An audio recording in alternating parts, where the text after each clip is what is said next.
Shalom. A guy says to his friend, "Where did you study?" His friend says, "Ooh, I studied in Harvard."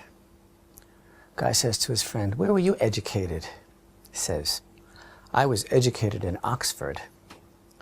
But then there are some people that you ask them, where did they receive their education? They say, "I studied in the School of Hard Knocks," or "I was educated in the University of Life."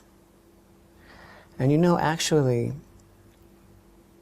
the Jewish people, during their 40-year desert wandering, they were really getting an education in the University of Life that would stay with them forever. This week we are reading Parashat Eikev. It's the third Torah portion in the book of Devarim. The pattern of these Torah portions, so compelling, so astonishing, the love of Moshe Rabbeinu that he's communicating to the children of Israel. This parsha, so many important ideas, the preeminence of performing the commandments, the mitzvot of the Torah in the land of Israel. Parsha opening up with the assurances of Hashem's blessings in the land, historical review, issues that are discussed in this Torah portion. Again, the emphasis on Eretz Israel and the commandments. There's one section in this Torah portion which is really amazing. And we can begin reading from the beginning of chapter 8, where we read the entire commandments that I command you today, you shall observe to perform, so that you may live and increase and come and possess the land that Hashem swore to your forefathers. You shall remember the entire road on which Hashem your God led you these 40 years in the wilderness, so as to afflict you, to test you, to know what is in your heart, whether you would observe his commandments or not. He afflicted you and let you hunger. Then he fed you the manna that you did not know, nor did your forefathers know, in order to make you know that not by bread alone does man live, rather by everything that emanates from the mouth of God does man live. What an amazing set of verses. First of all, telling us that the purpose of our being led in the wilderness was to afflict us, to test us, to know what is in our heart, to know whether or not we would observe his commandments. Afflicting us and letting us hunger, but we didn't hunger because, as the verse continues, he fed us on the manna. What is this manna we've studied about so much? God here tells us, Moshe tells us that it's something that we didn't know, nor did our forefathers. And why? Why did we eat this substance, which we didn't know, and our forefathers did not know? In order to make us know that not by bread alone does man live, rather by everything that emanates from the mouth of God does man live. So what is this amazing idea that is being conveyed by these words? Obviously something which was intended to stay with us forever. Because these are massive, pivotal, earth-shattering concepts that these verses are telling us, that this was all about a learning experience. It was all about a test. It was to see how we would react, to see how we would observe the commandments. And it was in order for us to experience something, in order for us to learn something new that we did not know, nor did our forefathers know. So when God fed us the manna in the desert, there was no analogy to this whatsoever in any of our collective experience, not ours or that of our fathers. And this was something that would have to teach us, something that would enable us to know, to learn something, to gain a certain conviction that not by bread alone does man live. So we have 40 years in the desert, in the School of Hard Knocks, in the University of Life, 40 years to absorb this concept, whatever it means, that not by bread alone does man live. And, you know, you go to university, you take courses, you have a whole curriculum, and there's majors and there's minors and there's courses that are prerequisites. But here, there was nothing to draw upon, no background information, no previous course of study. It was something that we did not know, that our forefathers did not know. There was no analogy whatsoever to draw from. So, what is bread, really? And when we think about it, we realize that, you know, bread really represents human endeavor. It's my doing. It's not only that, it's mastery over nature. It's something that I had to wrestle out of nature. And it's a social thing. Other people also are involved. There's competition, and it was a group effort. It is really like man's dominion. It is a demonstration of a certain superiority of human intelligence that does what it needs to do, confronting nature and extracting what it needs in order to continue, in order to survive. So bread really represents this condition that we have for survival, and it is a way in which we directly address our environments and confront it and produce. And making a living is like that. In fact, isn't there an expression, you know, about providing our bread?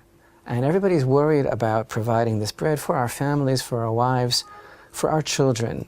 It's a worry through which ultimately sometimes we justify any of our actions, because we have to make a living. We have to be able to extract that bread.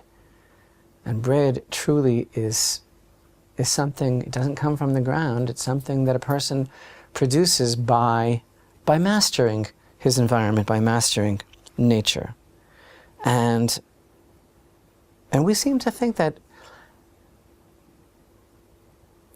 our existence on this earth is dependent on our ability to extract that. So no matter how we get it, it's justified. And this bread, especially when we understand that it is a symbol of our survival in every way, it actually represents everything that we have to do in this world. We can take it to an extreme, this worry about providing bread. We have to provide for our children, for our grandchildren. We have to set up a trust fund. We have to leave behind equity, and so on, because we're so worried about providing this daily bread, because we need to be master, because we need to survive. We have the survival instinct. And it can become a lifetime pursuit to provide this bread. And we can chase around and never have time for anything else, because this is what we do as people. We provide. But in the desert, over those 40 years, in that incredible school of human knowledge, human potential, godly intervention, that was the 40-year desert wanderings, all of the factors which normally are part and parcel of baking bread, all of those aspects of human endeavor, of what it means to seek out livelihood, what it means to become part of society, what it means to have to produce, they were actually missing. And instead, God fed the children of Israel in a way that can't be compared to anything in prior experience or knowledge or curriculum, not of that generation and not of their fathers.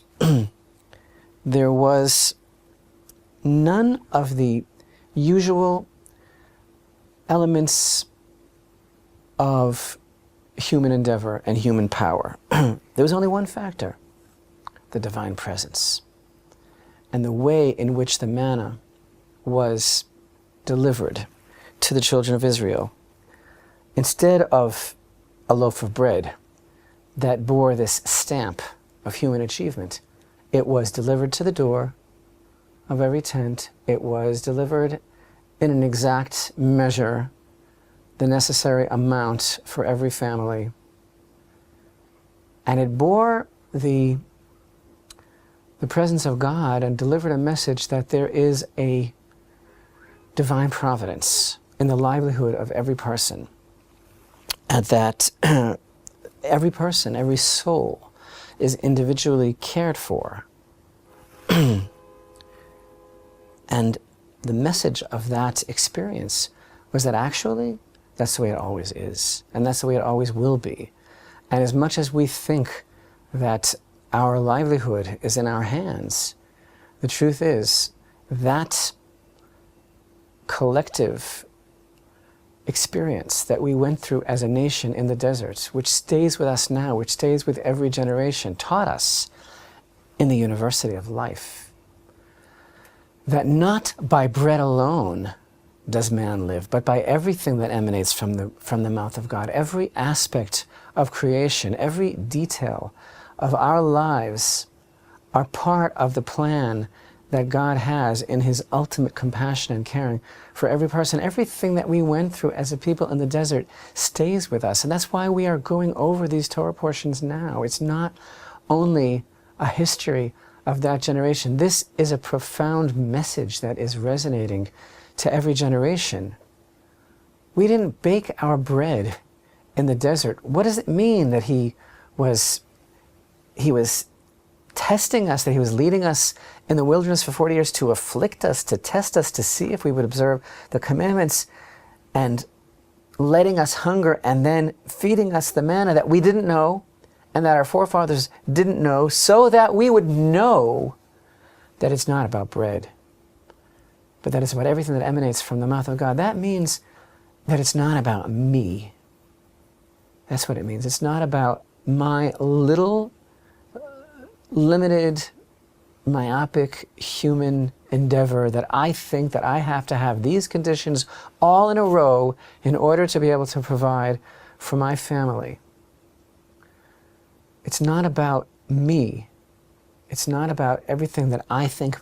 It's not about this loaf of bread, meaning my ability to make a stand in this world and create something and leave something behind and chase after the bread or chase after the paper for future generations, bringing that bread home, but rather everything that emanates from the mouth of God, every aspect of every day, of every nuance, of every relationship, of every opportunity, of every potential contains the same ingredients and the same elements as the loaf of bread, and that I think that I've done. And so every opportunity that God gives us is actually on the same level as the manna. And just as the bread itself, it's not our doing, it's not our secret. It emanates from the mouth of Hashem. All of reality is just an expression that's spoken by Hashem, just a word.